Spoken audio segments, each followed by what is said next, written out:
Welcome everyone to this BigMed seminar on Federated Analytics of Health Data, which is being co-hosted today by DNVGL and the Cancer Registry of Norway. My name is Sharmini Alagaratnam. I am a principal researcher at DNVGL. And today, together with Jan Nygård, who is the head of Registry Informatics at the Cancer Registry, we'll be hosting this seminar. For those of you who are unfamiliar with BigMed, this is a 4-year agile innovation project funded by the Research Council of Norway, which has the vision to lay the foundation for an ICT platform that addresses the bottlenecks for the implementation of precision medicine and paving the way for novel big data analytics. Throughout the 3.5 years that this project has been ongoing, we have identified a number of bottlenecks, and one of this, as the project draws to the close, that we've tried to address is that of siloed data. We've been having many different discussions on ways to overcome that, and as a part of the closing seminar series for BigMed, our idea was to have a conversation during the seminar on federated networks as one way to overcome these trapped health data, which we'd so much like to learn from and get the most use out of. So welcome everyone, and thank you very much for joining. I'll give a quick introduction to the plan for today. Between 12 and 1, approximately, we aim to have a number of keynote speakers. First, with a brief introduction to what is a federated network at all by Hallock, my colleague here at DNVGL. We'll then have a talk, or a video rather, by Lynsey Chediak, who joins us from the World Economic Forum, and they have run a very interesting project on federated analysis for rare disease data. After that, we'll move to the Netherlands, where Peter-Bram and Hoen will talk to us about the personal health train paradigm for federated analysis. And finally, Jan Nygård will present how they have harnessed this personal health train, and by taking advantage of a system called Vantage, applying federated analytics for cancer registries in Norway. Between 1 and 2, we will have a panel discussion with 2 additional panelists. We have Christian Jonassen, who is joining us from the Norwegian Institute of Public Health, and Bert Hoen, who is joining us from Microsoft Western Europe. We'll have a guided discussion to start with, but then also a poll, an interactive poll in which we'd love for you to get involved. And also there'll be an opportunity to post your questions. So moving on, I'd like to introduce Hallock, who is senior researcher at DNVGL's Precision Medicine Group, where our team has been exploring the relevance that our organization can have for federated networks. Harry will give us an introduction into federated networks to get us all onto the same page and outline some of the questions that we aim to discuss during today's seminar. Harry, please go ahead. All right, can you hear me okay? Yes. Perfect. All right. Thanks, Sham. So before we get into the keynote speakers, what I wanted to do was just quickly go over what a federated network is, because this is something that I think people have different views upon. So before we get started, it'd be nice that we have the same idea. So before we talk about federated networks, we do need to discuss the problem at hand, and that's the fact that data is siloed. So this isn't a new problem. It's one that's been around for a while, but at the moment, it's something that's actually significantly limiting our progress when it comes to precision medicine. So data is siloed due to a number of reasons, but 2 that I wanted to highlight are interoperability and privacy. So when I talk about interoperability, what I mean here are things like systems, infrastructure, data standards, cybersecurity protocols, and the fact that these are often quite unique to the institute that they're at. So this then makes data sharing a little bit more challenging. And then secondly, we can talk about privacy. And so by this, we're talking about the fact that there are different kind of interpretations of GDPR and national laws that end up leaving many clinicians and researchers quite unsure about the legality of sharing or providing access to patient data. And so what this has meant is that the traditional kind of paradigm that we've used recently when it comes to centralized databases and storage, that this has become a little bit more difficult now when it comes to privacy concerns. So I guess to sum it up, really, it's that we have data silos. This then means we have limited data. And then this means that we have limited prospects, in a sense, when it comes to precision medicine. So the ability to improve diagnosis or tailoring treatments becomes more difficult with limited data. So what exactly is a federated network? Ultimately, there is no consensus upon a single definition, but what we can say is that a federated network is a type of decentralized network. And this is because, as opposed to a centralized network, which has a single kind of authority or control, a federated network has authority and control divided amongst the member nodes. And what we can further say is that it has elements of a distributed or a non-distributed compute. And this, I guess, is specific to the kind of use case we're talking about. Regardless, though, we can say that there are some common characteristics when it comes to federated networks. So some of these I've listed here. So each member node is semi-autonomous, as they all get to make their own decisions, yet they are governed by a common framework. And the important thing, and it will be touched on later, is that the framework is something that is agreed upon by all the different member nodes. Another characteristic is that each member node should have their own local computing capabilities. And this is because processing is generally done locally as opposed to centrally. So this becomes very important when we talk about federated learning, for instance. And finally, it's a switch of paradigm from data sharing to data access. So what we're not trying to share data between, or I guess individual level data between different nodes.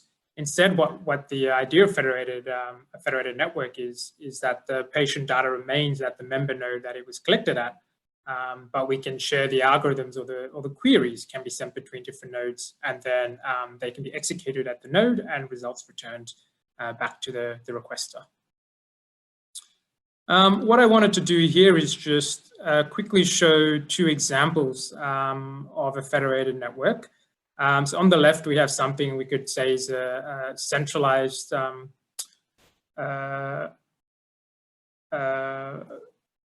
on the right, we would say it's more local. And what I mean by this is that there's an orchestrator on the left-hand side, and on the right there isn't. And the reason for this is that this kind of more centralized focus of a federated network means that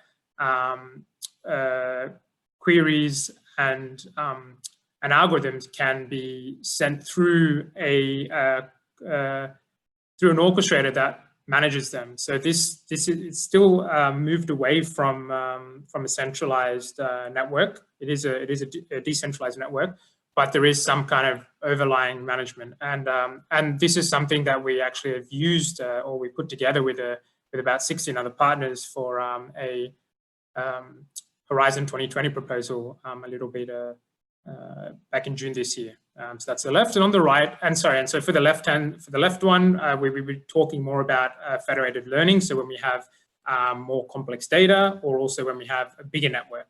And then for the right-hand side, the more local approach, we don't need this orchestrator role, because what we would be having is fewer networks and more simple data being shared. So something like querying, where you could just send a request to a member node. And just very quickly, just to summarize a little bit of what we're going to see for the rest of the day, for the rest of the session, sorry. The idea is that we want to start quite broad. So Lynsey will talk about the organizational needs when it comes to establishing a federated network, and then we start getting more and more specific, eventually into a very specific implementation for cancer. And there on the screen, you also see a few of the questions that we want to try and answer today. And I encourage everyone to send some questions on Zoom and also later on Slido for the panelists. So I will pass it back to Sham. Yeah. Sorry, I'd just like to jump in again. Sorry, Jan, to remind our listeners that they can pose questions in the chat. And Jan, if you'd like to take over and introduce our next speaker. Yes. Well, first of all, thank you, Harry, for giving us this introduction. Very good start. So I would like to introduce then Lynsey Chediak. Lynsey is a lead on the World Economic Forum's Shaping the Future of Health and Healthcare Platforms. She currently specializes in developing governance models for cross-border genomic data access for rare disease diagnosis and treatment. She's the former founder and CEO of a patient advocacy nonprofit working to increase patient engagement across hospitals in the US. Prior to the forum, she worked on health policy in the California Governor's Office and in the United Kingdom's Parliament, House of Commons. Lynsey holds a BA from Claremont Kenna College and a Master of Science from the London School of Economics and Political Science. Lynsey is a spokesperson and a lifelong patient advocate for Shriners Hospitals for Children. Unfortunately, Lynsey couldn't be with us live today, so she has provided us with a pre-recorded session. So let's listen to that one and look at that one as well. Good afternoon, everyone. My name is Lynsey Chediak. Great to virtually meet you all. And a big thank you to the team at BigMed for inviting me to speak today. Very sorry that I can't be with you. I am based in the San Francisco office of the World Economic Forum, which makes the time zone conversion a little tricky. So hopefully this is a good solution, and feel free to shoot me any questions over email. Happy to have a chat after over Zoom as it comes up. So today I'm going to be doing a quick project spotlight on one of the initiatives we've led at the World Economic Forum over the last 2 years called Breaking Barriers to Health Data.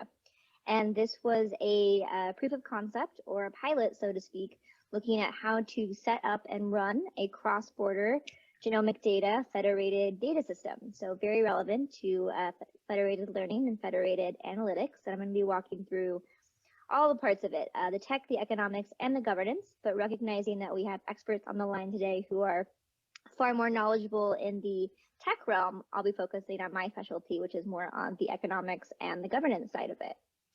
I'm going to start off with a very brief overview of the forum, because I often get asked, why is an international organization working on an initiative like this? So happy to provide that context. Also, the crucial question of why do we need a federated data system? Why do we need to think about a global approach or even a national approach to data access, especially as it pertains to health data? And then, of course, walk through the pilot project and our learnings. So very quickly here, the World Economic Forum is the international organization for public-private cooperation. We focus at our core on multi-stakeholder cooperation.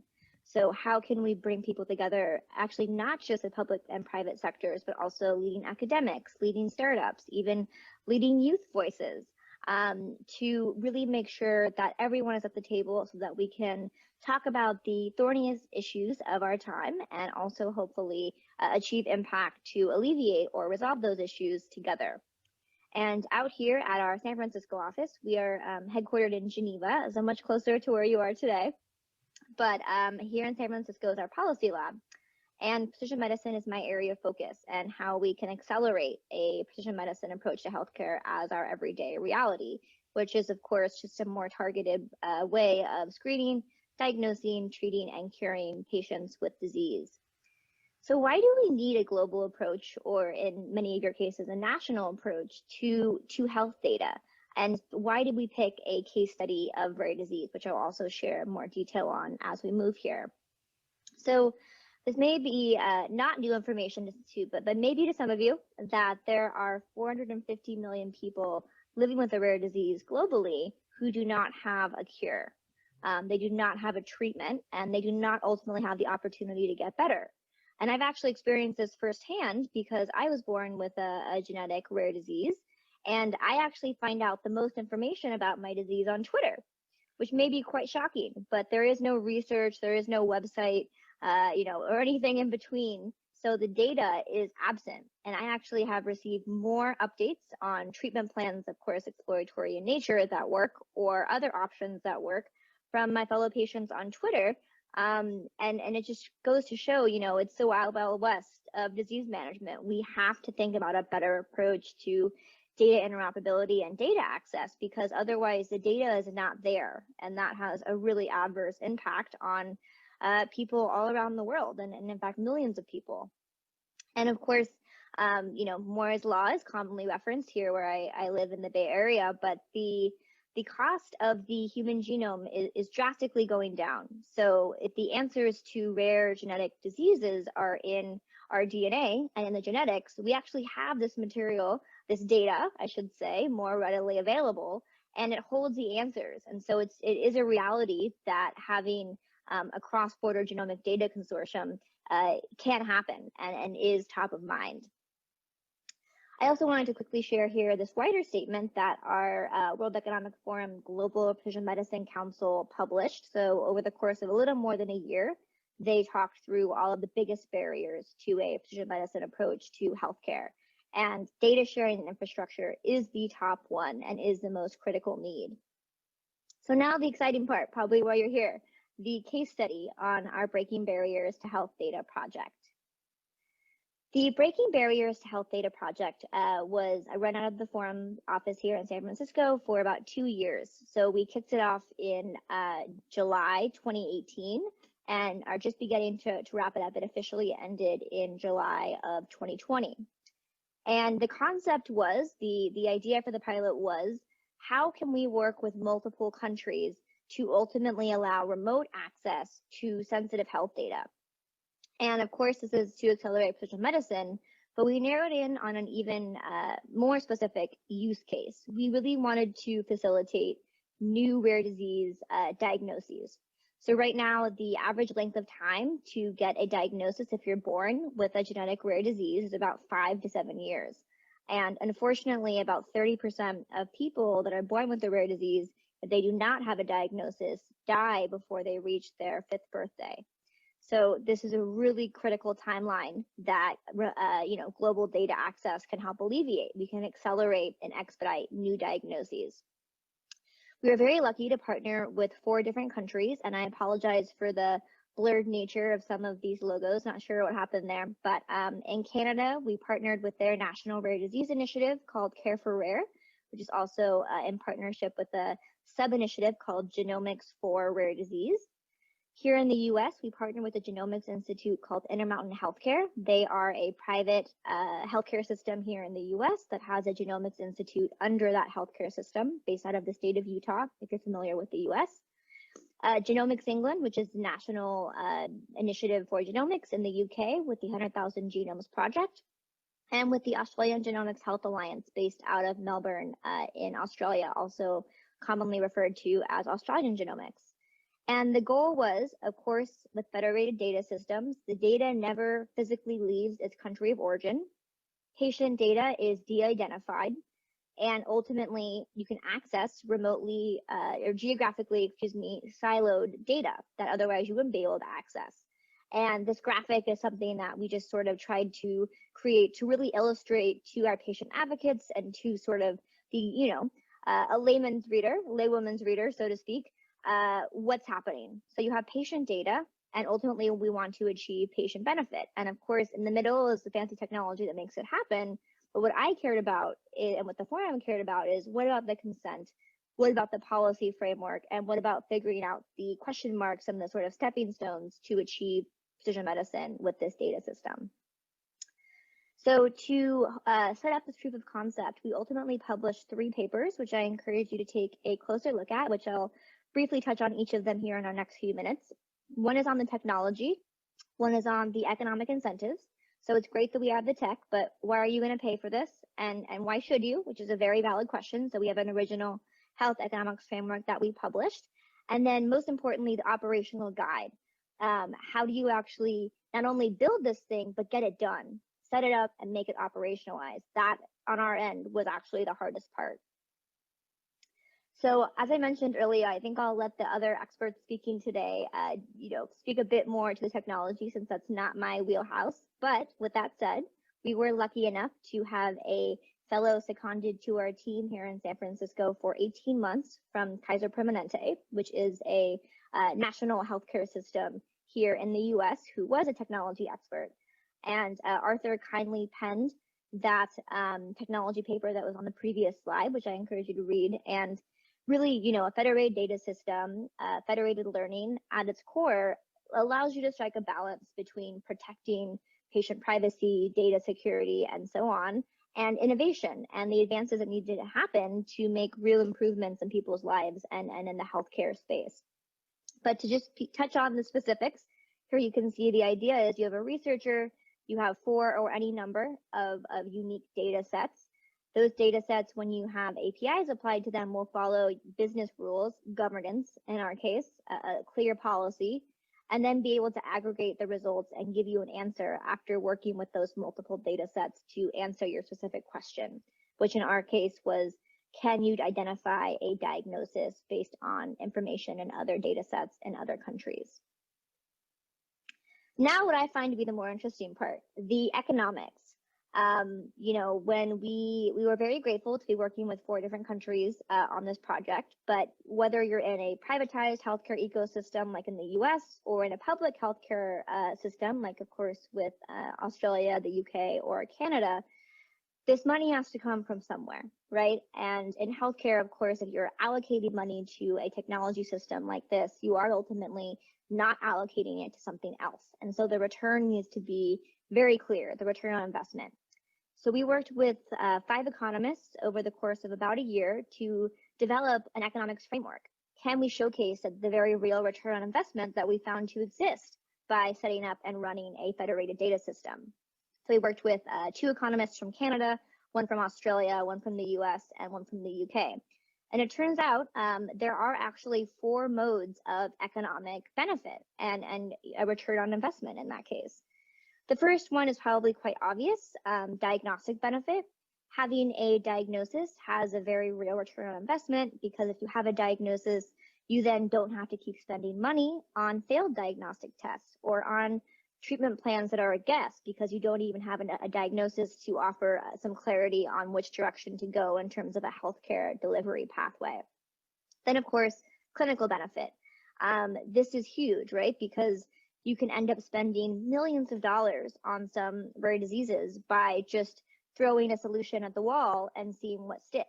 Instead, if you have the data and you have other case studies to compare on a disease spectrum, you can make far more educated guesses on what treatment plans could work. And of course, we are saying that these are usually exploratory treatments in the case of rare disease, but just in a more targeted way.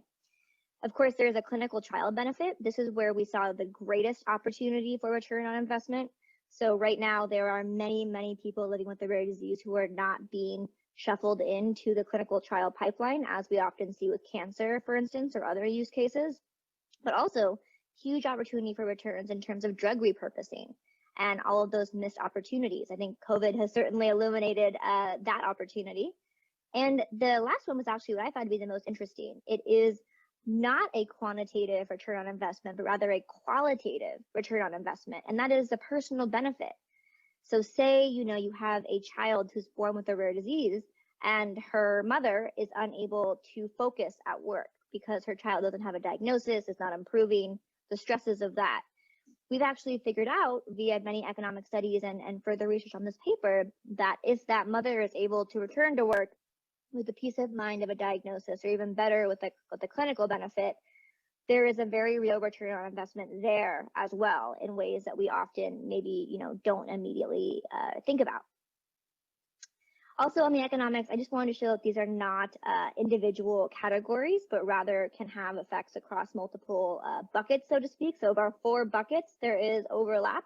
So for instance, on decreasing the number of unnecessary diagnostic tests, you'd think that would just be a diagnostic benefit, but of course it's also a clinical benefit, because then you can accelerate how quickly you are hopefully applying clinical solutions that work and that benefit the patient, and that ultimately saves a lot of money. And of course, that has a personal benefit to the patient as well, rather than having to wait through rather lengthy, sets of failed diagnostics tests. So now I move into the governance, because I think the governance is really a part of the problem that there is not as much interest in, and that I think there should be. So this is actually making it happen.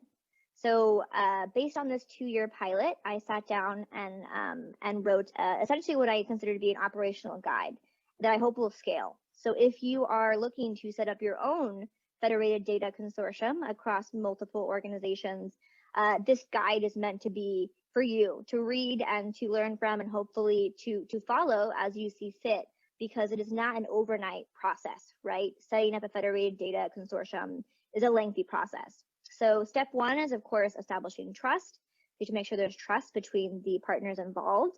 You have to define the problem, align incentives, identify resources, identify institutional gaps, create a governance model, structure the data, and deploy the technology. So from this graphic, I do want to point out that only 2 of these steps really relate to the technology. The other 6 are about relationship building and policy creating and alignment.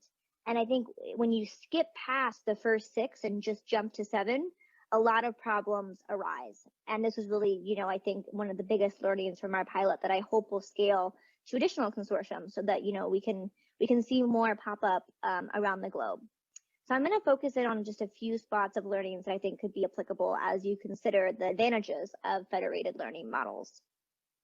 So the first one is, of course, step 3, which I think is often not considered: aligning incentives and organizational capacity.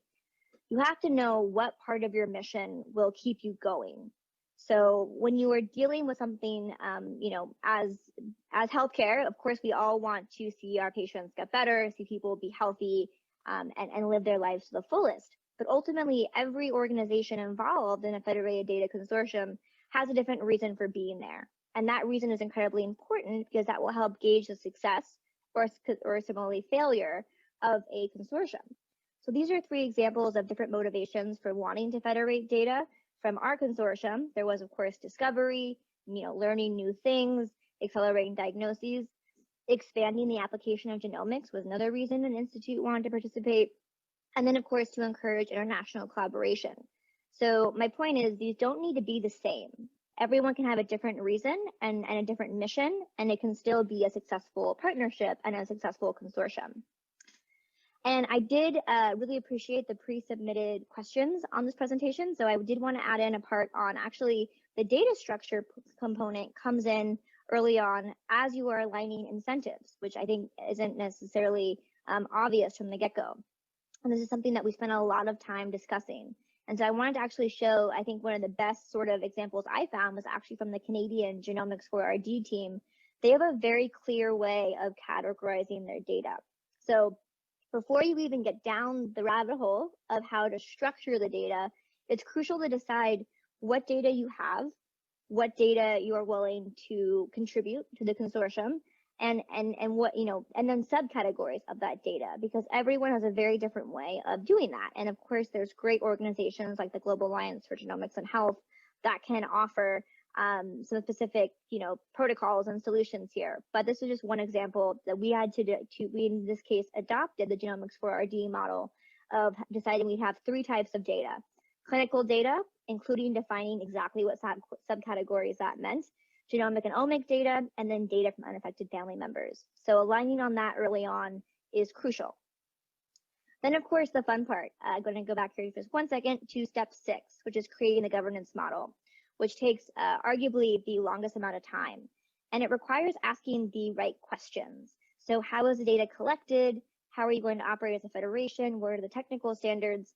But the one thing I wanted to mention on this part is this part, of course, in pre-COVID times required me actually going to each institution in person and sitting down with a variety of teams. So if you ask in your governance creating process, if you follow a model like this, if you ask the technical team versus the legal team versus the leadership team these questions, you'll get different answers. And it's really important to align on these answers across each organization first, and hopefully, to have an impartial body like the forum do that, or a similar equivalent.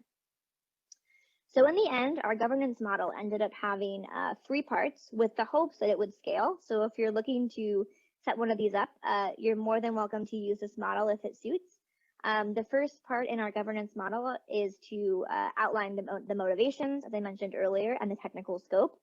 But we also have foundational principles such as Canada's roadmap for open science, and then detailed operating standards, the real meat of how to operationalize with data use and data access, data security, intellectual property. And then the appendix is actually all that changes based on members involved is our model. So parts 1, 2, 3 can be adopted by anyone, whereas the appendix is what makes it actually a legal collaboration agreement between the various parties involved in a given consortium. Lastly, I wanted to share our biggest disagreements, just so that you have some visibility on what sorts of, the thorny questions that come up in this process. Deciding what types of data to share now versus later is crucial. Genomics is an evolving field. Data sharing is a very evolving field. So you have to be able to sort of have the long-term and short-term view at play. And of course, for instance, we want in the long-term share whole genomes, but we'll start with partial genomes, so on. Do you focus on disease type or specific diseases? Do you need a data access and use agreement? How do you treat IP? The quality of data is a real sticking point, and that really goes back to the first step of establishing trust and working with partners that you trust and they trust their data. Who can join the consortium now? And then, of course, re-notification of patients, since that's the information that really will have the biggest impact and hopefully will drive further successful uses of federated learning.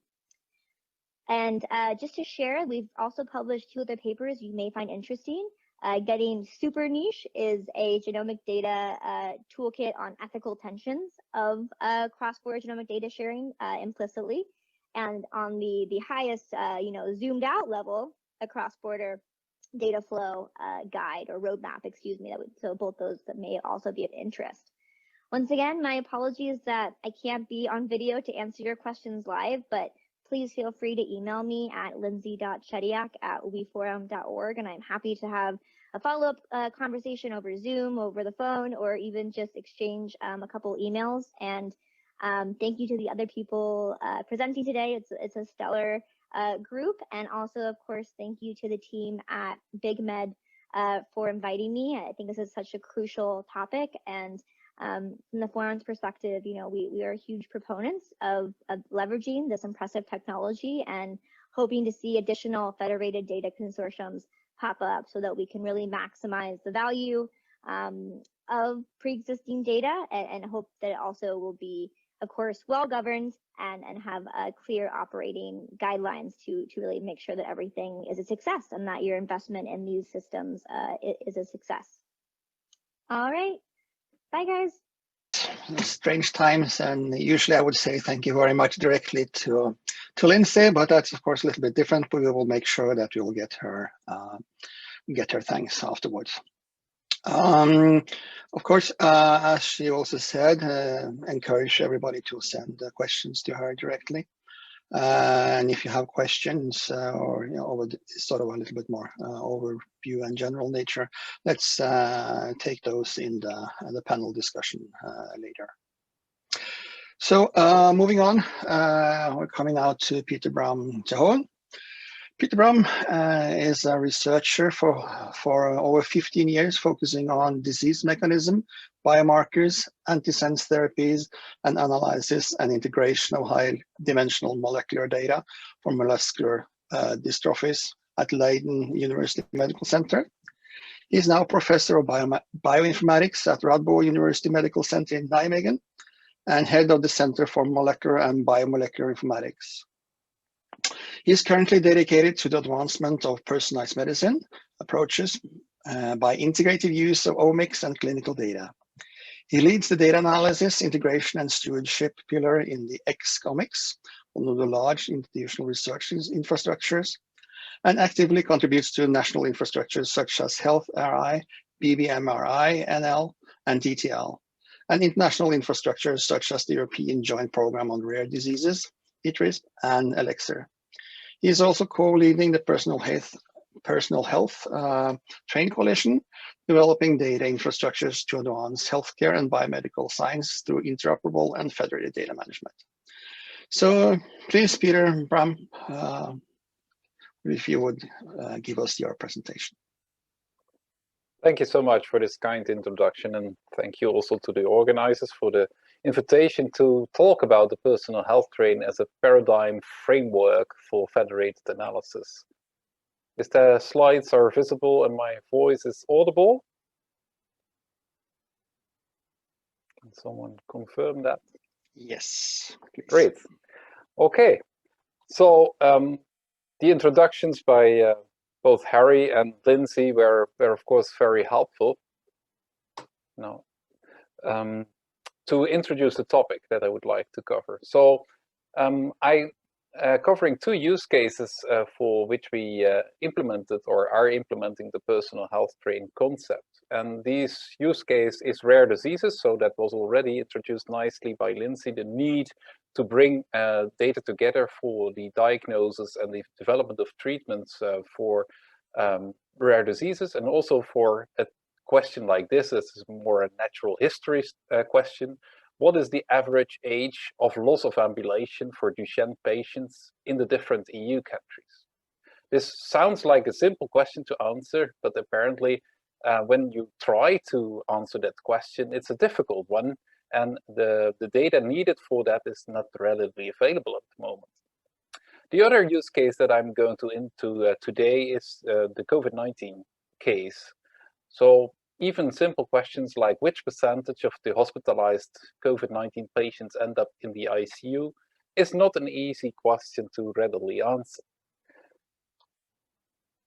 The questions like this require information from different sources, and that touches on the interoperability aspects that Harry also introduced to us.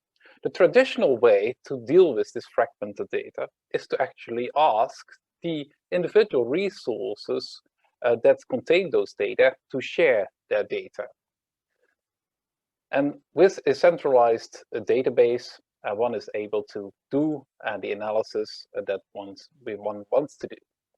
My argument at the moment and today is that this data sharing is actually not the option to go, because it requires some kind of centralization of data that leads to what I call the YAD syndrome, for yet another database. And I think we all still suffer from that, because this is the natural, intuitive way on how to answer these questions, bringing all the data together. Centralization is, in my view, not the way forward. It means double work. It is difficult to sustain because yet another database needs also yet another sustainability plan. It comes with synchronization issues when there are updates on the data and the individual resources. And it comes with the ownerships issues and the legal constraints that Lynsey also briefly touched upon. I'm not saying that centralization is avoidable in all cases. Sometimes it may still be unavoidable. For example, when there are computational reasons, deep learning frameworks are still quite difficult to implement in a federated way. But I think it can be different. It can be done with what I call data visiting, meaning that the analysis travels to the data instead of the other way around. The personal health train framework is actually a framework that implements this data visiting concept. And it assumes that the data is fair in the individual sources that are visited. The personal health train is a distributed IT infrastructure that facilitates the reuse of health data for the benefit of the individual and the society. It has two pillars. The first one is fair data, findable, accessible, interoperable, and reusable data. That means that the data is not only interpretable by humans, but also for incoming analysis questions and algorithms, so computer interpretable data. The second pillar is that the data stay with the owner or the custodian of the data, and the analysis or queries visit the data. In the whole design of the personal health train, the concept of privacy by design was one of the principles. So the privacy is actually maintained or secured by the data custodians. The FAIR principles, as you may know, stand for findable data. So the data should be rich in metadata descriptions that are readable for humans and computers. Accessible, not meaning that all data is just there in the open, but stored in such a way that they can be easily accessed under well-defined license and access conditions. And this is open access when possible, but when it regards personal sensitive data, it needs to be come with secure and access conditions that guard the privacy of the participants. Interoperable, ready to be combined with other data sets by both humans, but also interpretable for computer systems. And reusable, ready to be used for future research and to be processed further using computational methods. So what is the current status of our personal health train initiative? It is currently a public-private coalition that has the first trains running. A public-private coalition of a wide variety of parties, both academic parties, healthcare providers, companies, both software companies, but also pharmaceutical companies, registries, and health insurers. And they have put together a common tech team developing the personal health train infrastructure. There is a definition of the architecture for the rails, so the algorithms actually traveling to the data stations that contain the data, and the trains. So I meant rails is the infrastructure on which the trains are running, the stations that contain the data, and the trains, those are actually the algorithms that are traveling to the data. We have a few reference implementations available, and the next speaker, Jan, actually will highlight to you one of these reference implementations. It is not just a Dutch initiative at this point. We have established an international GoFair implementation network under the GoFair Foundation. It is adopted infrastructure, yes, at the moment by the health research infrastructure in the Netherlands, but also by the German Medizininformatik Initiative, the Swiss Personalized Health Network, and some regional health networks in Sweden. The FAIR data stations should be interpreted in many different ways, and also the data custodians of these stations are manifold. For example, one can see the hospital as a data station, but also a quality registry or a patient-driven registry. It can be a research database that is maintained by researchers, but it can even be personal lockers or personal health records that are maintained by the patients or the individual citizens themselves. At the moment, we are working very much on registries for rare diseases within the European Reference Network. And my first implementation example of the personal health train is on these ERN registries. A ERN that is really spearheading this is the Vascairn ERN for vascular malformations, so rare complex vascular malformations. And one of the leading use cases here is to be able to answer, again, a relatively simple question like count all patients with a complex vascular malformation across Europe. And those incidence data is actually important to develop and prioritize, for example, clinical trials. What is needed to create such a FAIR registry? I'd like to treat that by the different capitals where FAIR stands for. So findable. Findable in the context of FAIR registries means that the registry should have well-described metadata that are machine readable, and that the registry is known in the directory of the registries that the EU actually defined for rare diseases. This is the platform that the EU established, the ERDRI platform, that is basically a registry of registries where information on the individual registries can be found, and that's what we call the metadata of the registry. So all the information about who maintains the registry, where it can be found, how it can be accessed, and for example, what kind of patients are included in there. With respect to accessibility, I think it's important to make the data use policies, and that was also highlighted in Lynsey's talk, very explicit. And what we mean with that is that, of course, there should be medical committee approval, but that should also be translated into a data access protocol that is GDPR compliant. And there are, at the moment, some tools available that help you do that. And I would like to point out here the data use ontology, or DUO, that actually implements and translates some of these medical committee approvals and some of the informed consent types that are given by the patient, again, into machine-readable language and machine-readable access protocols. Data use should, of course, be in line with the informed consent given. And the consent given often implies that this should be at least pseudonymized use of data. And therefore, a pseudonymization strategy is key. What can be a problem when you would like to combine data that is fragmented is that you do not know which data belongs to the same patient in these different resources that contain the data. And for that, we are working very hard in the European context on developing the European Patient Identifier, or UPID.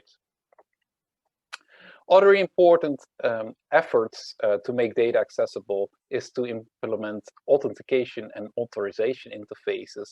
And the Elixir infrastructure is currently working and implementing the life science AI that should give a kind of centralized set of tools to make accessible and make users known and make data authorization more easy.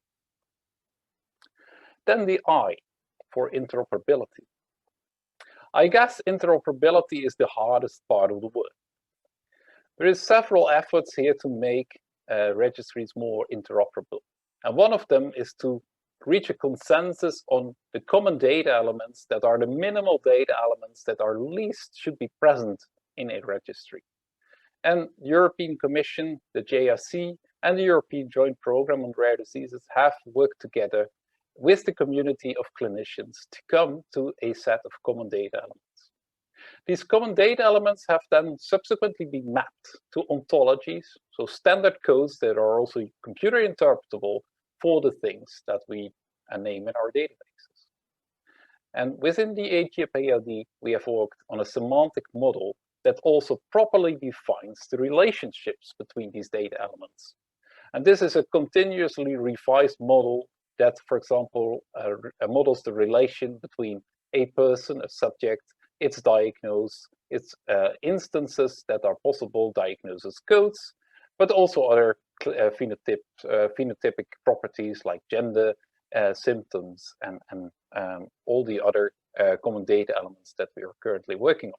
Of course, this is a model that should be extended with more disease-specific elements, and that's actually also work that's currently ongoing.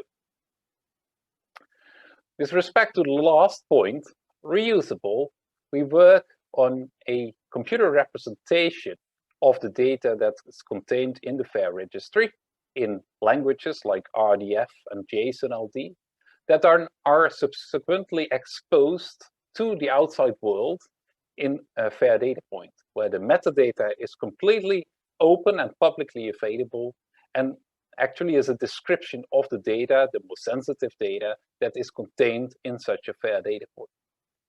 The technology of FAIR data points and its architecture have been defined, and that makes it possible to actually execute federated queries on these linked data that is contained in the FAIR data point. And this is done with a language called Sparkle. And Sparkle queries can then actually be used to get answers on the question that I previously mentioned. And this is just an early demo. We are building the virtual platform in the EJPOD project that actually can answer, can help defining and getting answers on these type of questions by sending them out to the individual registries. So that makes it possible that we now finally can get an answer on the number of patients that are contained in these individual registries. At the moment, we have a VASCA registry in place, so you can answer or get an answer from the VASCA registry, but this registry needs to be copied to other healthcare providers and to other working groups within the current ERN that we are based in, the VASCA and ERN, but also to other ERNs. Then my second example, which is on the COVID-19 pandemic. This pandemic really has shown us that there is an increased need and also an increased desire to share data. But it is still difficult because it's sensitive data. It is sensitive from a privacy point of view, but it's also sensitive from the fact that, well, countries, healthcare providers need to provide access to this data, and they're not always willing to do so. For this, the GoFair Foundation, again, implemented a new network called the Virus Outbreak Data Network.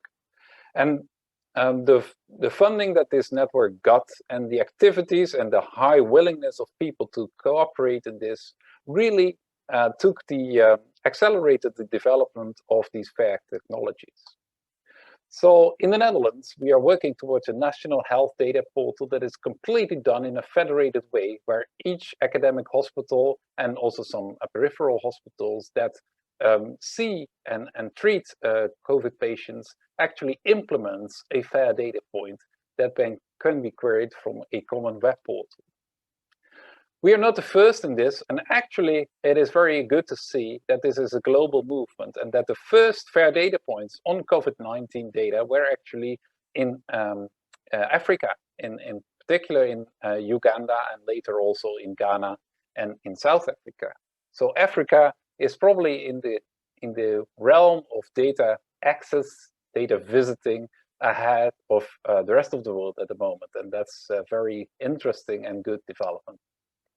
So such a FAIR data point contains both the data and the metadata. And the current data that is contained in the COVID FAIR data points are semantified versions of the patient case report forms from the WHO, the World Health Organization. So this makes it possible to answer an example question like which percentage of hospitalized COVID-19 patients ends up in the ICU. This requires information from different hospitals, and this is now possible to analyze in a federated way.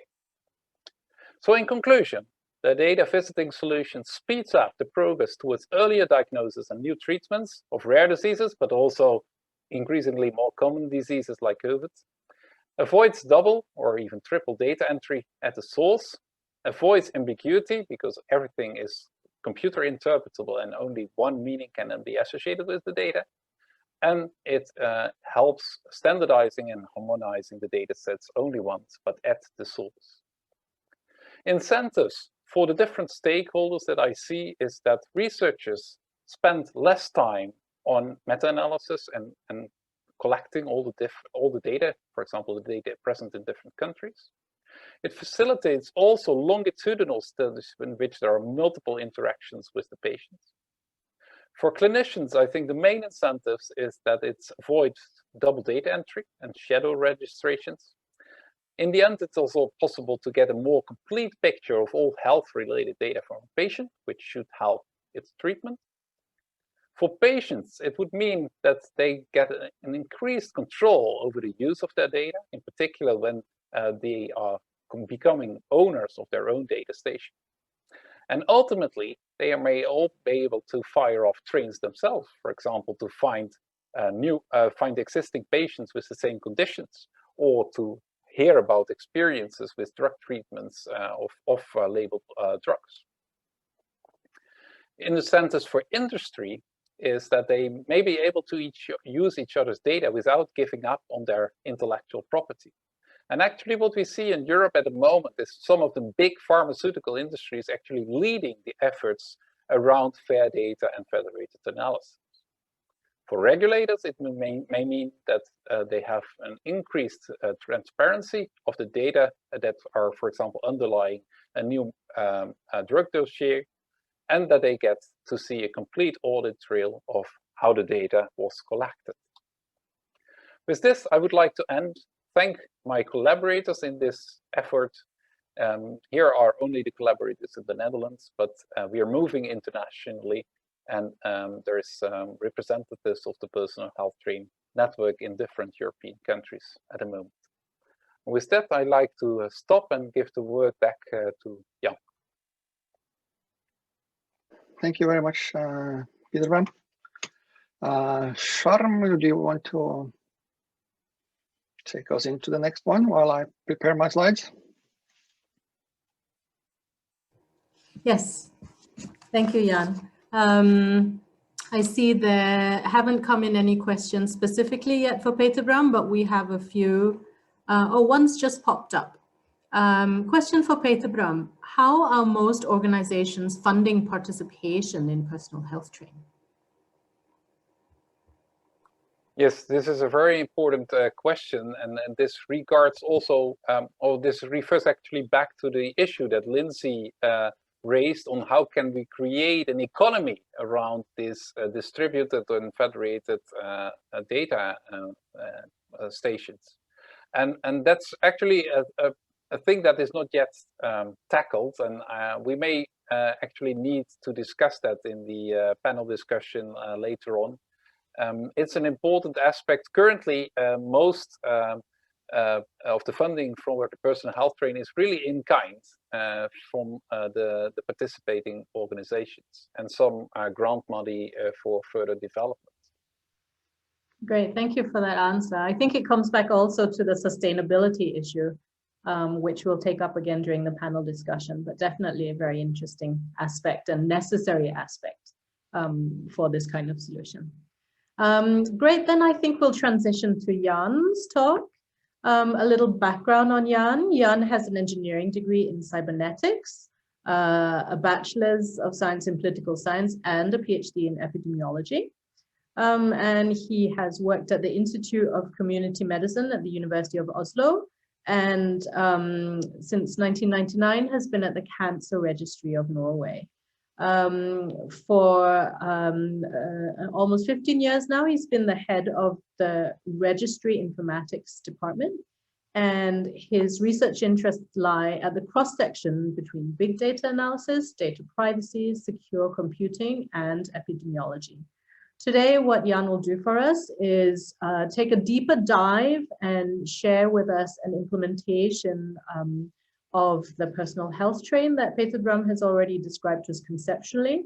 And his presentation is entitled Taking Advantage of Vantage, Federated Analytics and Cancer Registries. Jan, please go ahead. Thank you so much for that introduction, Sharm. Very happy to be here in this seminar and to show a little bit of what we have been doing here with federated analytics and between the different cancer registries, mainly in Europe, but also throughout the world. So today, I will go a little bit more technical than what Peter-Bram did, but not too much. And I will focus on one implementation of the personal health train called Vantage 6, which is an open source implementation. And you can find that at vantage.ai on the net. And I really need to acknowledge all the great people at IKNL and also the Comprehensive Cancer Center in the Netherlands, for those are the guys which really are behind this and have created this great system.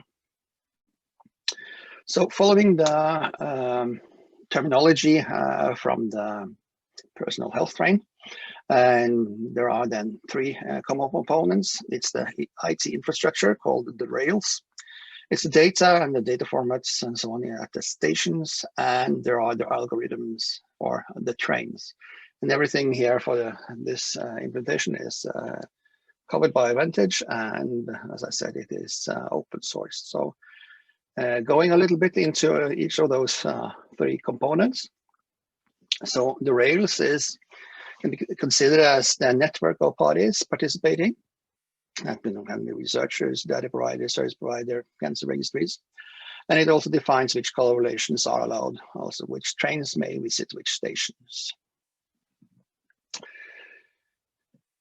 So going to the data at the stations, and first I want just to quickly acknowledge how you partition the data, and there's two main ways of doing that, and that's either horizontally partitioning the data, where you have then records from multiple organizations with the same features from different patients. And an example there is, for example, you want to combine data from the cancer registries from the Netherlands and from Norway. It is also possible to think that you have vertically partitioned data, which contains records with different features from the same patients.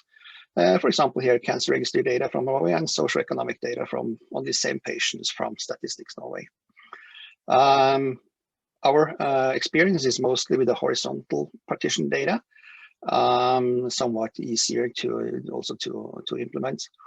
And here, as thinking of the FAIR implementation here, and especially on the interoperable, the cancer registries in Europe especially have long and much experience in combining data in the old-fashioned way. So we have coding rules and procedures to how to encode all those features or variables for each patient. So it's sort of a easy setup for the different cancer registries to cooperate in this way. So, and then the algorithms, what we call the trains. So it's basically what you want to calculate. So it might be averages, it might be incidence, prevalence, 5-year survival, correlation survivals, classifiers, and so on.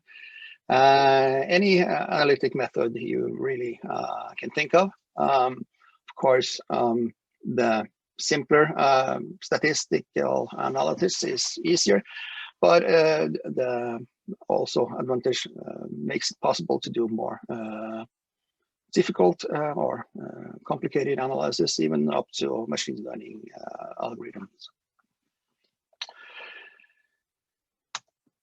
So we have those three, so we have to think of how to travel. So you can think of the trains as statistical analysis, which contains the different algorithms. And following the set of thought, a journey would then be a full study following one or more stations with dedicated data sets connected via the rails with a researcher who can send trains to these stations. So let's try to illustrate that in this small picture on the right side here, where a researcher would program up this algorithm, send it to the central station or central server.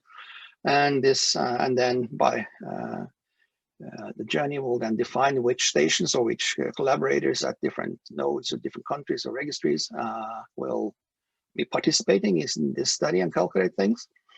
And the important part here is, of course, that the data will stay at the different stations while the results will be sent back with the train all right to the central station and eventually back to the researcher itself on the left side.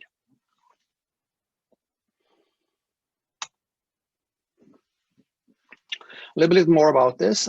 In Vantage 6, a train is then, of course, an analysis script implemented in a Docker container. And this is quite an important part, and you need to know on a high level what a Docker is. It's a technology to execute a script on a machine without installing additional software packages. So, for example, if a programmer creates an analysis in a certain programming language, for example, version 403 of the language R, this Docker creates a virtual machine. It compiles and executes the analysis script that was generated on the machine of the programmer.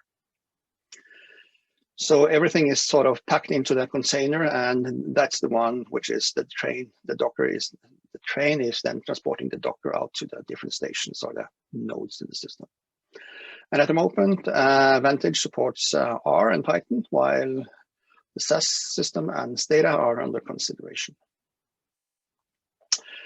Of course, it's when everything is sort of packed into a sort of a Docker, it is important to know what's inside that Docker. And Vantage makes use of the Docker notary system to authorize the trains into the different stations. What that means is that you want to assure that the Docker contains only scripts which is according with the data analysis agreed upon in the analysis plan. So the different stations do authorize the different trains on before you actually execute the study or actually execute the analysis coming in with the trains. So the journeys can be of a sort of a rather simple size, where the researcher starts with implementing analytics in a Docker image and sends that off. And this is a sort of a swim lane setting of how you do that. This is for a more simple set with a rather descriptive analytics setting. This is, of course, can be where all the train is going once to the station, doing the analytics there at the station, bringing back the different results from that and brings that back to the central station, which combines those data and provides the results back to the researcher.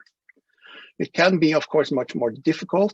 Here is from implementation of a Cox regression model.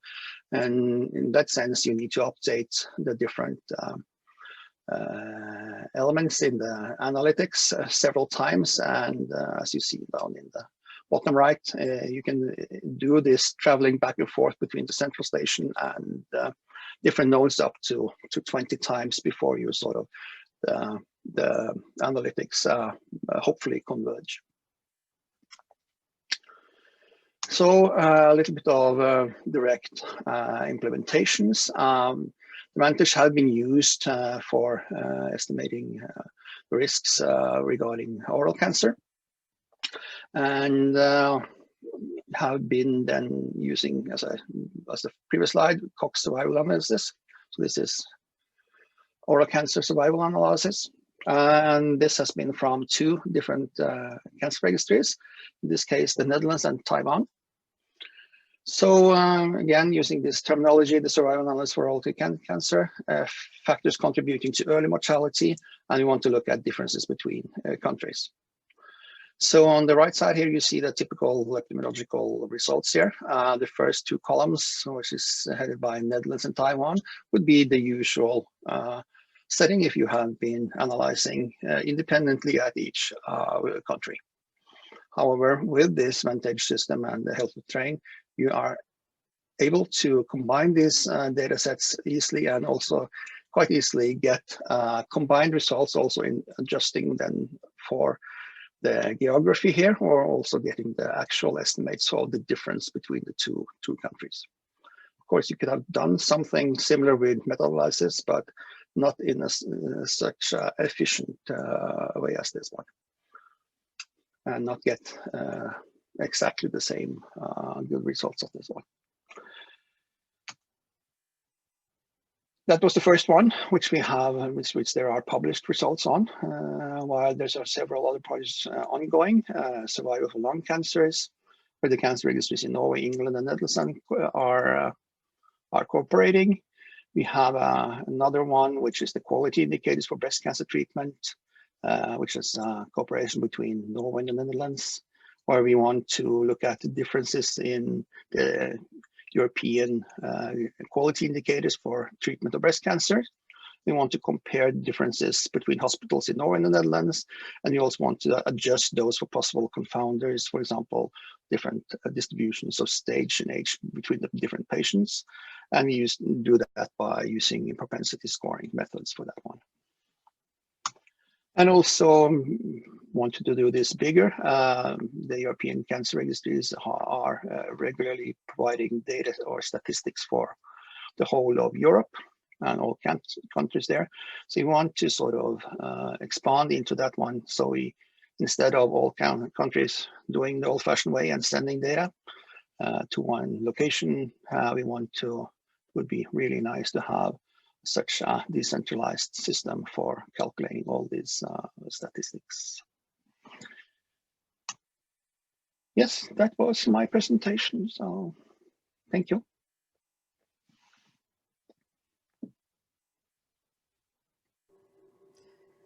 Thank you very much, Jan. That was great. Lots of really interesting aspects here that I liked, and I really like seeing a practical implementation. Peter-Bram gave us some hints on what that could look like, but that was, thank you for sharing that from the cancer perspective. We have a couple of questions from the audience. I have here for Jan, can you describe the Docker Notary in more detail? Who runs this service? And is it done in tandem with a job scheduler or an orchestrator? What specifically does it check? Yes, good question. I was thinking I had 10, 15 slides on this one. So it's not easy to go directly into this one, but I can certainly provide you more information directly on that one. It is, you need to install this together with the system at the different nodes. And there is some sort of concerted setting here. You need to look into the analysis, look in, what you want to do is look at what's inside the Docker, see what it does, make sure it doesn't send the raw data back and all these things. And then you will actually approve this one. So when the train or the algorithms appear, when you run the system, this will do a check against that locally stored Docker to see if it's exactly the same one, and then allows it to run. That's the very overview setting for that one. And of course, there's a lot of technical details here. Great. I actually kind of had a related question, because it also comes back to who performs the checks when we have this kind of system up and running. For example, what you referred to as the central station. Who is hosting that? Is it one of the collaborating organizations? Is it Vantage? Is it somebody else? And maybe in more general terms, who would you see as playing that role? Yeah. So we have also on the line, I see more people from the IKNL, which can sort of also help me with these questions. But the Vantage system also holds both the software for the central server as well as the nodes. So when you have this, anyone can download it and install their central station and then set up the nodes as well. At the moment, we have been doing and testing out these systems. It has been the IKNL, which has provided the central station. And also in Norway, we have set up a node or a station talking to that particular node. But it's up to the collaborative study to decide exactly who will be in charge of the central station and who's going to have the different nodes. It's quite flexible in the sense, yeah, in that sense. Great. I also have a question from Gijs Gelijnse from the IKNL. Do you see any major scientific challenges ahead around federated analysis? Is the technology already mature enough to be offered by industry?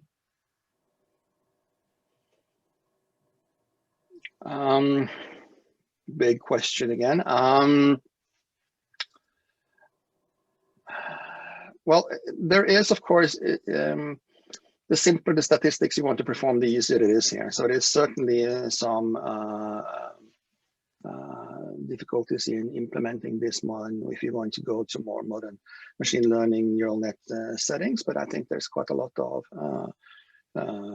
people looking into that as well, also outside the Vantage. When it comes to industry, I'm not too aware of all those initiatives going there, but I think it should be. I think Bert might have some input on that one. Yes, please go ahead, Bert. If I may, thanks, Jan. So regarding the industry and what we're doing, and I'm talking about Microsoft's position from the industry and what I see with my what our colleagues, is that we're trying to answer as many questions regarding, are we talking about, in this case, genomics, or are we talking about medical imaging? Are we talking about structured data? All of that has a different way of creating a way to enable federated learning. If you talk, for example, about medical imaging, it is very complex to start de-anonymizing the data or make it appropriate to use it in a way to enable federated learning or maybe pooled data. So what we saw today is a perfect use case, or amazing use cases on how we can use federated learning. And we have open source initiatives such as PySift or such as Docker, who allow to use these way of working with the data on each site. So the industry is working on either side federated, but also, let's say, what we call pooled, or not pooled, but a way on how to use that data if the site doesn't have the compute power. For example, what if you want to do a massive compute? It is not possible on premise. So what we allow is, for example, confidential compute, is meaning you can execute code in a server somewhere, but where nobody has access to, only you have, let's say, the key to that secure enclave. So we're working on several aspects to allow confidential compute, homomorphic encryption, federated learning. So the industry is on top of it because we see that interoperability, especially in healthcare, is one of the most important things, and federated learning is a big aspect of that. Thank you for that, Bert. I see we've kind of made a quick jump start into our panel discussion, and that's exactly the kind of interaction that we'd like to have. So if I may suggest that we actually formally then switch over to our panel discussion. And I'd just like to introduce to you who our panelists are today. You will have already met Peter-Bram and Jan. Jan, would you care to introduce Christian for us? Of course. Christian has a master's in pharmacy, a PhD in epidemiology, and has worked with health data and biobanks in industry, academia, and the public sector. Currently, he is the specialist director on health data at the Norwegian Institute of Public Health, where he manages the register and drug statistics departments. He oversees and has a strategic role along the entire value chain of health registry data, that is data gathering, data curation, and data delivery on all of the 10 nationwide registers, as well as the population-based cohort studies that the Norwegian Institute of Public Health is responsible. So please, Christian, if you could. Christian, would you like to say a couple of words on your view on what you see then as a federated network and what potential areas in healthcare they might be applied? Yeah, thanks a lot, and thanks to BigMed for inviting me to this interesting seminar, and thanks to the keynotes for providing me some more valuable insight. As this is a quite new field, also for the Norwegian Institute of Public Health, this is more something we keep a strategic eye on. We don't have any concrete use cases where we have applied a federated data model. I think my reflections from this meeting and is that I think we have three data models. I think the centralized model, the distributed model, and the federated model. And I think there are efforts along all those three data models that it's worth paying attention to. I think there's a lot of efforts in the centralized data model where you actually go from physically sharing data to building data privacy platforms, cloud-based platforms where you actually visit the data. I think that's a very important step for a centralized model. That will also address some of the privacy and legal concerns. We have efforts in Norway and there are efforts in other countries. I think that will also be a an important fundament for taking the step to sharing, connecting the dots with these advanced platforms across borders. Another reflection is around the distributed model. I think, I mean, I'm a bit confused as we have worked with agreeing on the analytical approaches, run analysis in each institution, sharing summary statistics, and let one institution run the meta-analysis based on the summary statistics. I mean, that has been that distributed model have been used in international research collaboration for decades, and sometimes I see it's hard to actually pinpoint the difference between the federated and distributed. The distributed model in my world is something that where you work on data, where you work on algorithms that travels around, like we've heard, especially on perhaps data fields where it can be hard to share data in a centralized model. So I think all those three models will sort of coexist in the future. I don't think the federated will sort of replace the centralized model. And I think you have to pay attention to what type of health data we are talking about. Are we talking about registry data, EMR data? Are we talking about omics data or digital imaging data? And the other thing is, of course, if it's a nationwide or if it's a European or a global data sharing you're talking about, I think. And of course, the use areas, is it research? Is it directly to provide insight to healthcare providers? Or is it data that should be a basis for regulatory decision making?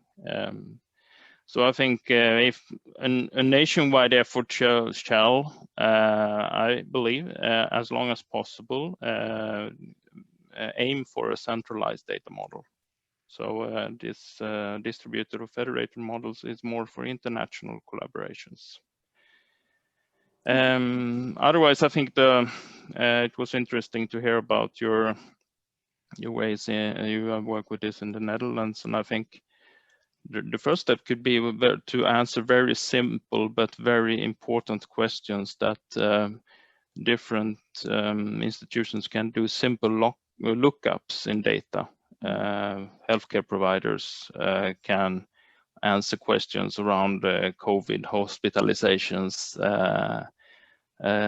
Pharmaceutical industry can do lookups in the planning of clinical trials, etc. So yeah, that was some of my reflections. Thank you for that, Christian. I'd also just like to formally introduce our last panelist here, Bert.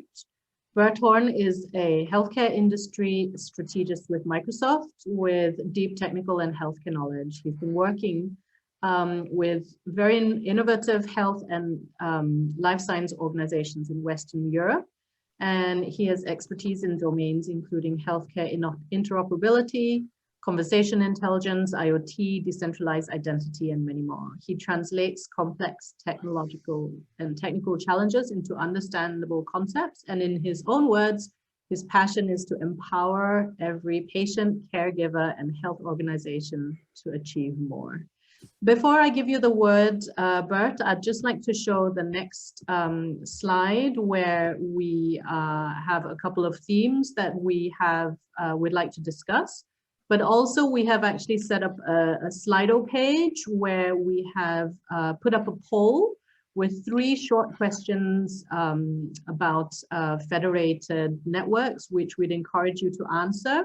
And there's also a separate tab for you to post any additional questions that you might have for us. So while we continue the conversation with Bert, please go over to slido.com and fill in the number there, and we'll pick up that conversation when we're done.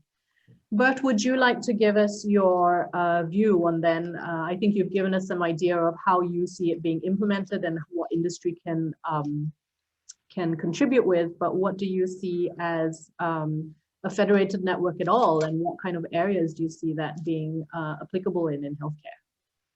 Yes, thank you.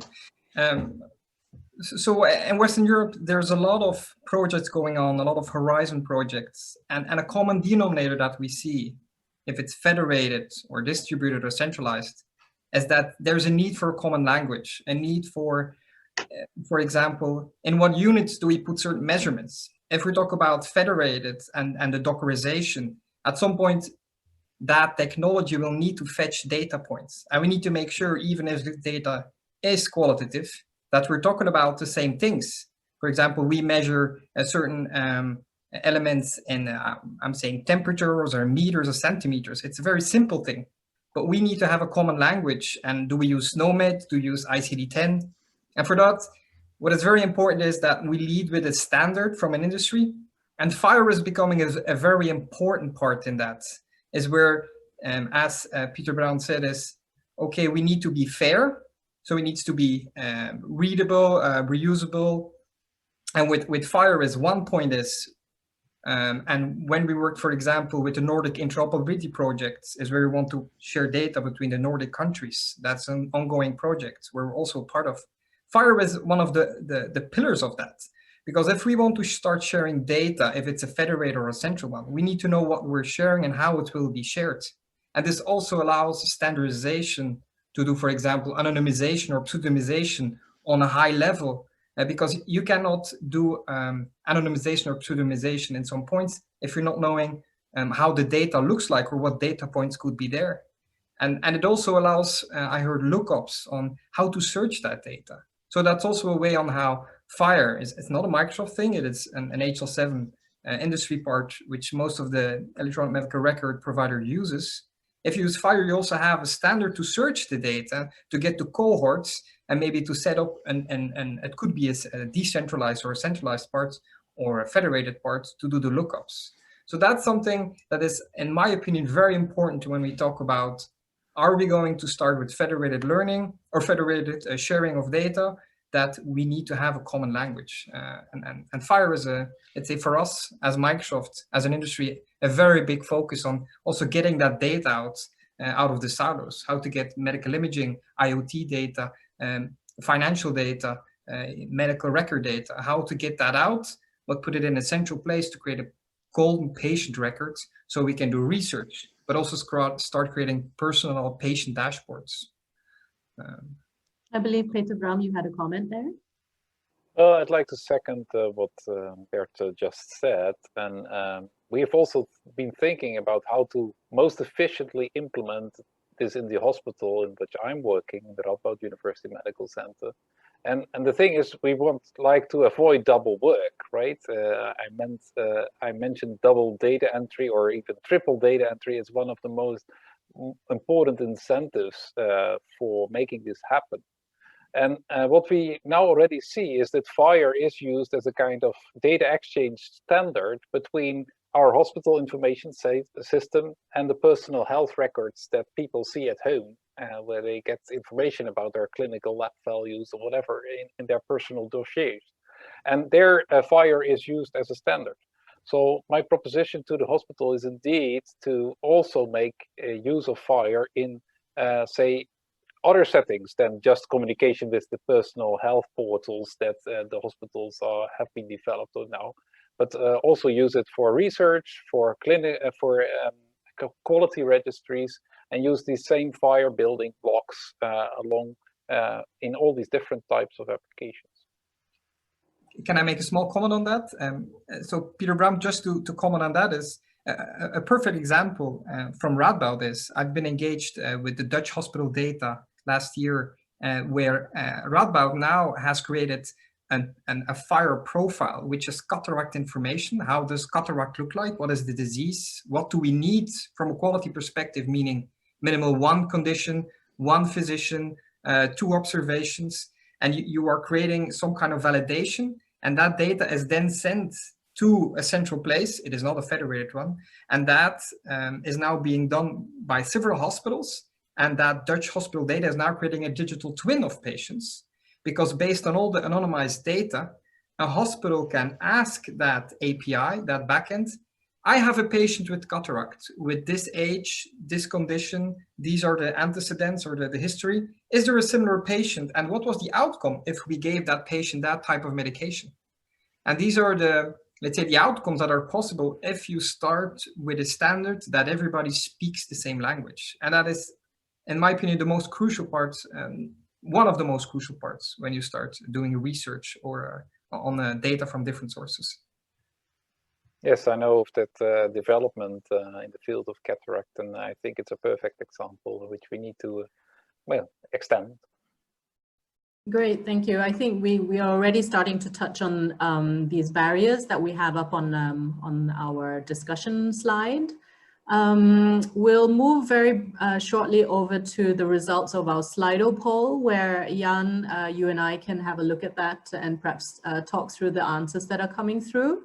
But just before I pull that up, I just have one last question to Peter-Bram from the chat, from one of our attendees. Peter-Bram mentioned federated deep learning analyses might still be difficult at this point. Does the panel foresee any fundamental issues apart from the need for computational capacity at the nodes? And please, this goes to all of you. Well, let me start first. So no skeptical person has convinced me yet that there is an algorithm that cannot be run in a federated way. So I think in principle, everything can be done in a federated fashion, but some is more practical than others. And deep learning is, I think, still a challenge, also for efficiency reasons, which have not been completely tackled at the moment. But I don't think there's any fundamental issues.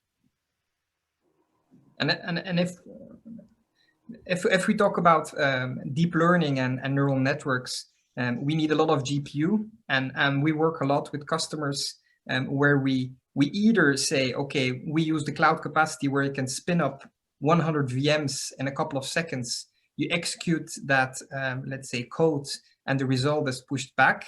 That is one possible solution that could also be done on the edge. But if the data is not possible to pseudonymize or anonymize for the research, we also allow on-the-edge computing, is where we work together with NVIDIA, for example, and where we provide actually a box in the hospital that has GPU capacity, where hospitals do inferencing on the edge or training on the edge. And this is particularly interesting, for example, if we talk about when we're doing a DICOM image and we want to do an analysis on the fly. That is where you need that GPU power on the edge, because the latency to push that to the cloud is too big. So the industry is heavily involved in that. Great.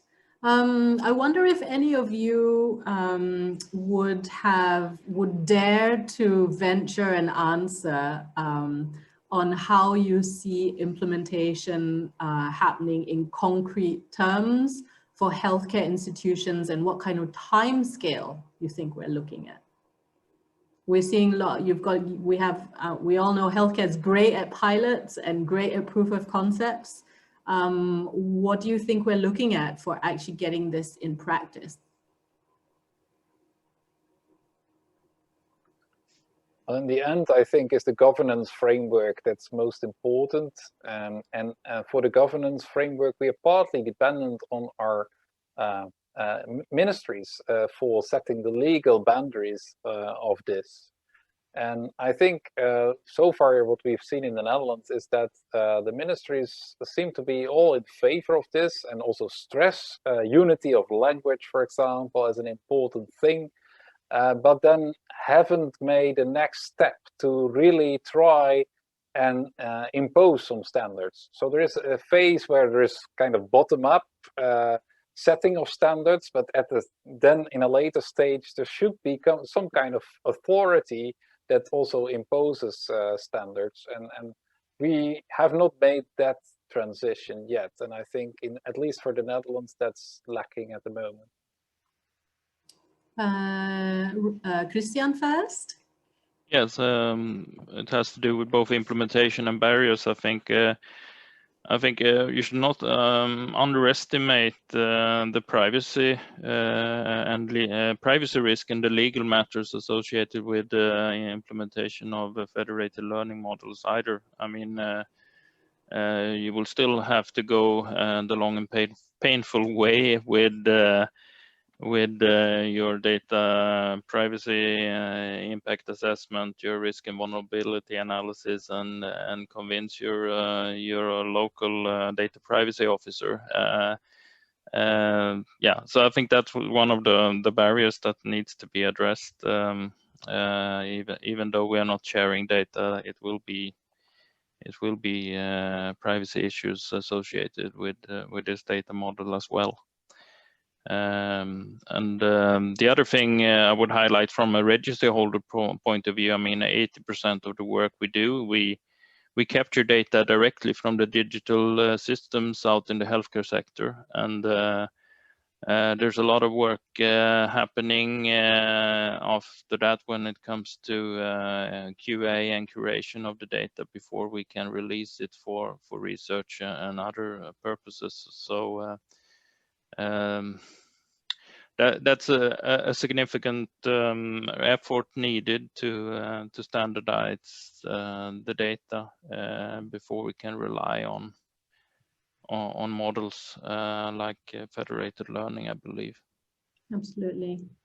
Jan, did you have a comment? Yeah, I think Christian touched upon this one. I was this is again regarding the barriers. I'm trying now to explain to the non-technical people how this actually is working and to get the legal sign off of this one, and that's not that easy. It's a lot of questions which you need to sort of, yeah, it's really difficult to convince them that this is a secure system and what's actually going on. It's turning quite a lot of things upside down on what they are used to hearing and what they're used to assess.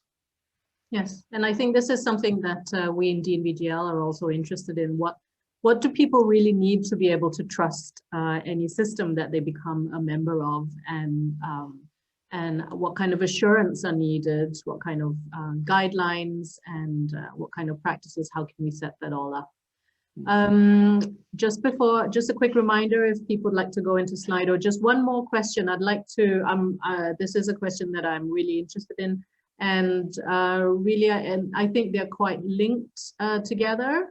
Before we go to Slido, would the panel like to say something about incentivization? How can we incentivize partner organizations to join? What do we do about organizations which are very different in size? We have some very large ones, we have some small ones. Larger ones will have more resources to be able to join in the start. You know, how can we include smaller organizations in such a federated network? How can we ensure that everyone's interests are sufficiently safeguarded? And then related to that, how do we see these kinds of systems as, surviving in the long term? What kind of sustainability measures would help this kind of approach? Anyone? Bert? Yeah, if we look at from the hospital side, the biggest incentive is that they can tell their patients that based on the federated learning or the federated way of working, we can create maybe clinical decision support tools, AI models that can support the care of you in the best way. An example is in Finland, in Hoes, they created an AI model that can detect septic shock 2 days or beforehand. Imagine if you're a mom or a dad and you have a little kid in the hospital and you know there's an AI next to the caregivers looking after your kid. It's a big incentive from the hospital to help that.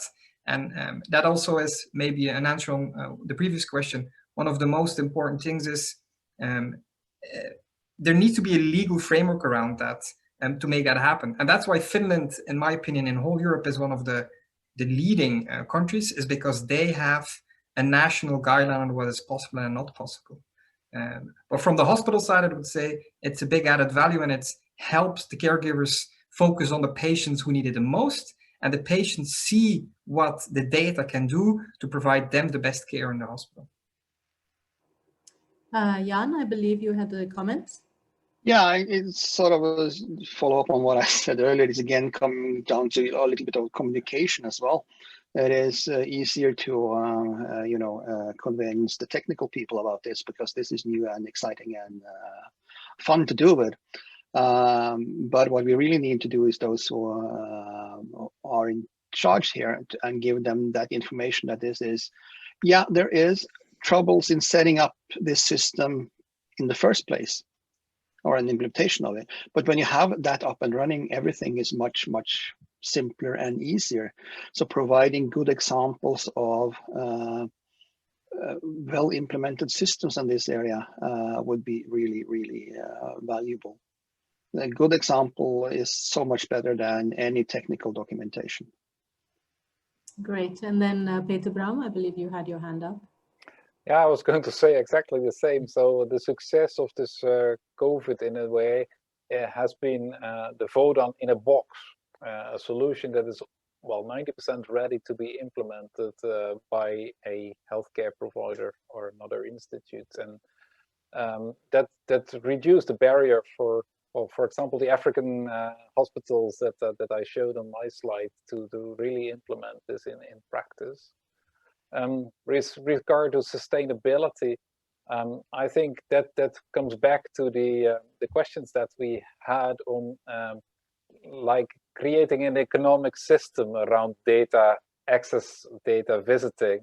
I think we need more thoughts on that. So I would also, be interested in other people's opinions on, how such an economy around it would look like, and who's going to pay for the investments that you need to do at in the infrastructure on the data controller side. Great, thank you. Okay, at this point we are moving over to Slido. If you can all see my screen. Jan, would you like to make a comment on what we see? Well, yeah, of course, the rare diseases, because why you usually pool the data is because you don't have enough cases of them. So I think that's really something which would give that really good example. Even when you have rare diseases, you have, well, a few in each hospital or even a few in each country, and pooling those data together seems the obvious way to do going forward and getting good scientific results out of it. Yes. And the other one is, that's one which strikes, and the other one is they're all different. And the thing I see from that is it's not one particular set. It would be beneficial to basically all of them. Yes, I think so. And I think that's one of the comments as well. It says most of them simply. If we move on to the next question, we have a poll where we have only a few answers, but the clear winner here is, I think our participants could select several answers. But we're starting to see those populating, and clear governance seems to definitely end up on top. Would you like to make a comment, Jan, or any of our panel members? Yeah, I'm not surprised about the clear governance, because it's so much easier when you have one central. That's the usual setup. There's the one in the center, which is really the governing of the studies and so on. But here it is more distributed. It needs more governance. That's quite clear. Yeah. And of course, the standardized data formats is really important, as both Bert and Peter-Bram has mentioned. And again, that's the real advantage the cancer registries have, because we do have the same code instructions, and we have the same data elements in the different cancer registries all through Europe. So in that sense, we get something for free for that one. We have been pooling the data for the last 50 years or so. So that's the easier place to do this, and I do appreciate that it's much more difficult in other areas. Christian, you had a comment? Yeah, related to the governance and the GDPR issue. Of course, the intention with GDPR is to actually to promote data sharing within Europe, while we see the contrary happening. But one, maybe more people than me know about it, but the new European initiative by the Commission to establish a European health data space, project that starts in February next year, involving 26 European countries, including the Norway as a ETA member as well. That has at least an ambition to set a common framework around the governance and actually promote the law bill on the European health database in October next year. Just for information. Yes, I've been following the development of that as well. Looked very interesting. Any more comments here, or should we move on to the final slide, Peter-Bram? Just that I wonder whether the answers may have been biased by the order in which they were presented. So I wonder whether it would get the same results if the answers would have been shuffled. But let's do that the next time. In a randomized control trial, maybe. Exactly. Okay, great. And then we can just move on to the final question in the poll. We asked, what we're asking here is how technically mature do people feel their organizations are for implementing federated networks? We're starting to get some resources in. Maybe the panelists would like to have make some comments on what they've observed through their work so far.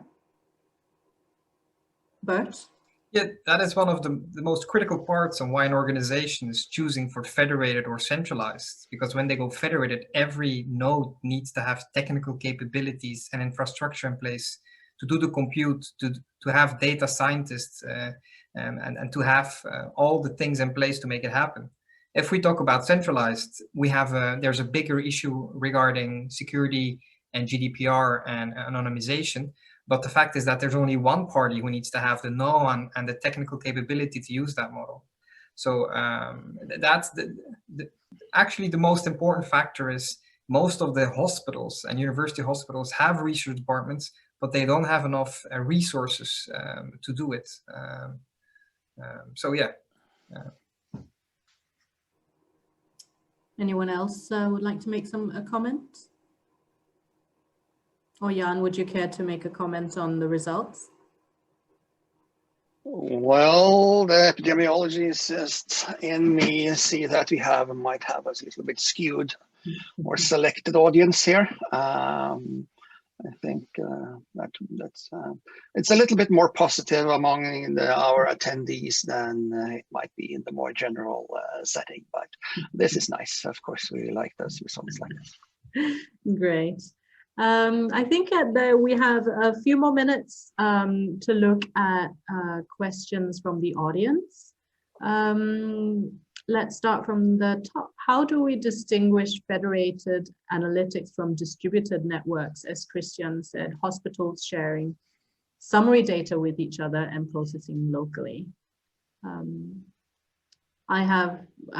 me, we're very interested also in the aspect of how results are aggregated from these kinds of sort of training rounds, or the trains go out. So how can we how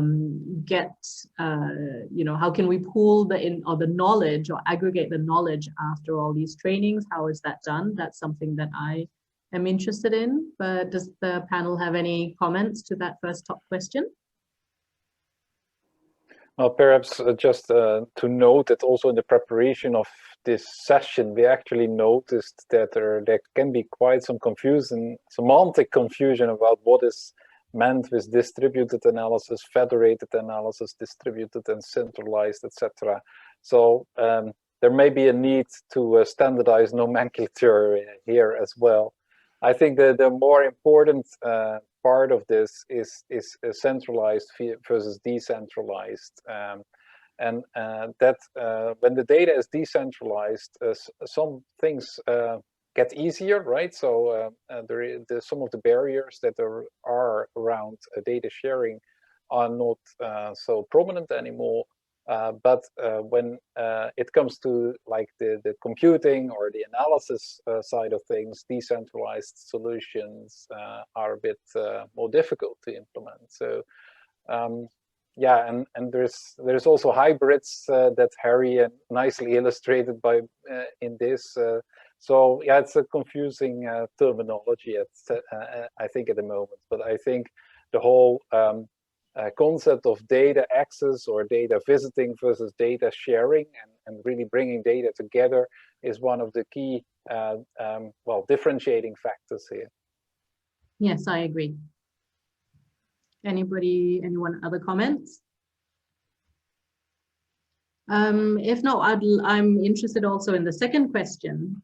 Is there a risk that small hospitals aren't able to connect? What about the danger of bias? Will we miss out on the types of data that come from regional hospitals? That's a great question. Would anybody like to answer that? Peter-Bram, go ahead. Well, I think maybe Jan is more in a better place to answer this, but bias is always an issue, right? It's in any epidemiological study, bias is an issue.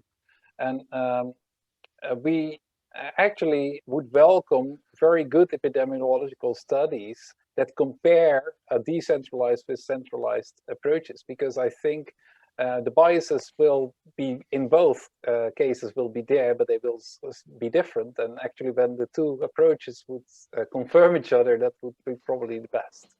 And the same is true for like using real-world data versus clinical trial data. Also, there are biases in both types of data, and actually these type of studies need to run in parallel and need also to reinforce each other. Jan, a comment from you? Yeah, I totally agree. Of course, there's a risk here. But again, as an epidemiologist, any questions posed to me is usually answered with compared to what. If you would ask me, how's your wife? I would say compared to what. So what's the alternative here for small hospitals? First of all, if you do it the old-fashioned way, they also need quite a lot of resources to gather the data, harmonize the data before sending it off. And also with all the paperwork related to the GDPR and all those assessments, I would rather think that there is more barriers for small hospitals doing the old-fashioned way than hitchhiking on this personal health train concept. But again, I'm very positive towards this federated systems rather than the big coming up with really big silos in the future. Of course, everything. I mean, just as again, there are benefits and so on to that sort of setting. So I don't think we will go. Hopefully, we will not have only big silos or big sandbox, secure sandbox analytics environments, but they certainly have their use as well. But I think we could be a little bit more smarter and choose the best method when applying it to different problems. Great. We've got another question popping up. Is federated analytics important only when we talk about sensitive data, such as genetics? What would be the incentive be in other less sensitive areas of healthcare? Anyone?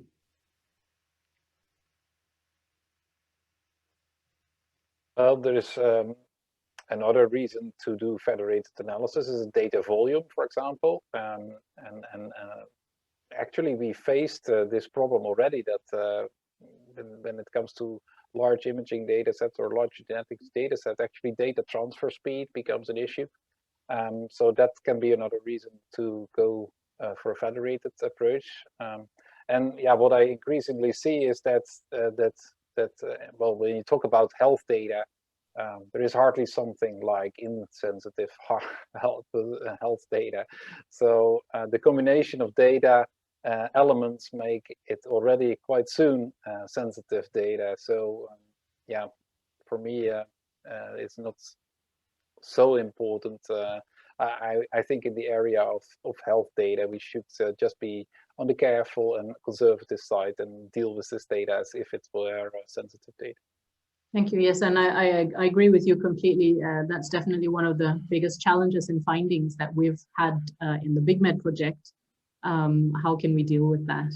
I think we've got just time for one more question before we need to wrap up. As public trust becomes more variable post-COVID, what are some strategies to convince patients to share their data through, for example, federated methodologies?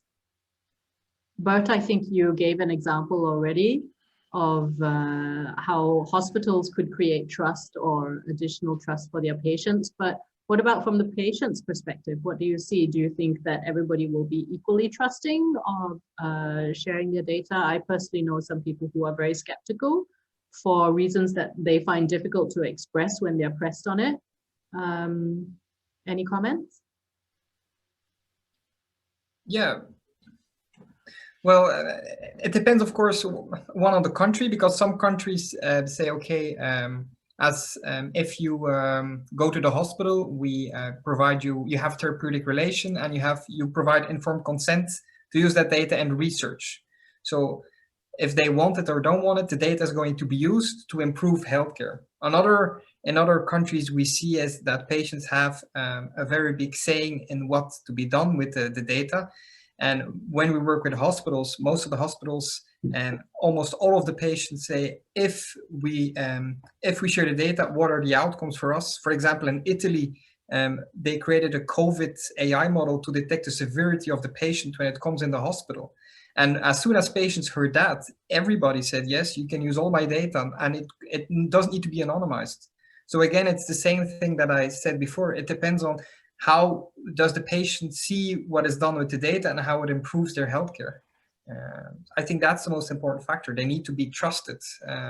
And that's also a big pillar. We call it the connected care. How do we make sure a patient is always connected, not in the hospital, but also at home? And the only way to do and create those intelligent systems is to have the quality data to create predictive analytics.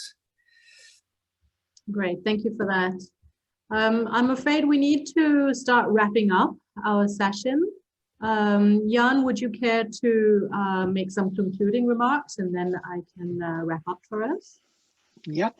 Well, thank you actually to everybody. I have enjoyed these 2 hours. I think we got first a very good introductory speak, and also a very high level approach of what's going on an international level. And then also thanks to Peter-Bram for giving us the introduction to the personal health train and the conceptual way of doing something concrete here. And hopefully people got something out of my presentation on being more on the technical side. So I think we had a really good mix of the presentations, and yeah, I certainly learned quite a lot here during these 2 hours, and I hope everybody else did. Great, thank you. I love the discussion that we had. So thank you all to all our panelists and to all our attendees for sending in our questions. Just to let you know that this event has been recorded and will be made available on the BigMed website. Really, the only thing I'd like to do is to thank you all for attending. If you have any questions or feedback or specific questions to any of our presenters or panelists, please feel free to contact us. And finally, the last thing I'd like to point you to is the continuing series of BigMed seminars, including our closing seminar on Monday. And you'll find details of that on the bigmed.no website. So thank you again to all our presenters and panelists and all our attendees. I hope you found this session as interesting as Jan and I have.